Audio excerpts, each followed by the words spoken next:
Imagine करो कि अब अगर तुम्हें एक ऐसी जगह में छोड़ दिया जाए जहाँ पर चारों तरफ जंगल है, तो क्या तुम उसमें जिंदा रह पाओगे? क्योंकि तुम्हारे अंदर के उस शैतान को सारा सुकून घर बैठे बैठे ही मिल जाता है, इसलिए तुम उस जगह पर 2 से 3 दिन तक तो खुश रह लोगे। लेकिन तुम्हारे अंदर का वो जानवर फिर से उस चीज की भूख करने लगेगा जिसके बिना वो रह नहीं सकता, और वो है तुम्हारी जेब में रहने वाला एक छोटा सा विनाशक जो तुम्हें इस जिंदगी में रोने के लिए एक दिन मजबूर कर देगा, और वो है तुम्हारा मोबाइल। हमारे आसपास आजकल अगर कोई बच्चा भी रोता है तो उसे मोबाइल पकड़ा दिया जाता है, लेकिन क्या ये चीज सही है? ये तो वही बात हुई कि किसी दुख से तड़पते को शराब दे दी जाए जिससे कि उसे दुख का पता न चले। क्या आपने कभी सोचा है कि हमारे दादा दादी अगर अपने पुराने दिन की बात बताते थे तो वो सीधे अपनी बचपन की बात करते थे, और हम भी तो कहते हैं कि हमारे पुराने दिन चले गए, लेकिन हम तो उतने बूढ़े नहीं हुए जिससे कि हम हमारे बचपन को पुराना बता सकें। ऐसा इसलिए है क्योंकि हमारे ऊपर पहले कोई दबाव या चिंता नहीं थी, लेकिन मोबाइल के इसी जनरेशन में आने के कारण इसने हमारी जिंदगी को अचानक से पूरा बदल दिया है, और इसीलिए हमें हमारा बचपन भी बहुत पुराना लगने लगा है। कोई भी आजकल इस बात का ज्यादा ध्यान रखता है कि उसकी फोटो पर लाइक कितने आए हैं।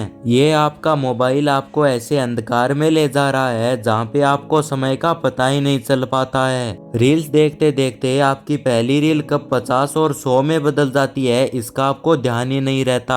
आजकल लोगों को पूरे दिन में नींद आती रहती है, और इसका कारण भी इससे निकलने वाली रेडिएशन ही है। हाँ, ये बात भी सही है कि मोबाइल से कई लोगों के करियर भी बने हैं, लेकिन ये सिर्फ 100 में से 0.1% लोग ही कर पाते हैं, क्योंकि मोबाइल को एक बार हाथ में लेने के बाद खुद को काबू में रखना कोई आसान काम नहीं है। मेरा मोटिव ये बिल्कुल भी नहीं है कि तुम्हें मोबाइल बिल्कुल भी नहीं चलाना है। मैं ये कहना चाह रहा हूँ कि जो टाइम तुम्हें खुद पर देना है उसे बचा कर रखो, क्योंकि तुम्हारा दिमाग आलसी है और ये कोई काम नहीं करने के लिए यही चाहता है कि तुम मोबाइल में ही उलझे रहो। तो अब शायद तुम समझ गए होगे कि इस मोबाइल के ट्रैप को कैसे तोड़ना है। तो मैं भी आशा यही करता हूँ कि तुम इस वीडियो को लाइक करो और ऐसे और वीडियोज के लिए चैनल को सब्सक्राइब करो, जिससे कि मुझे भी और मोटिवेशन मिले।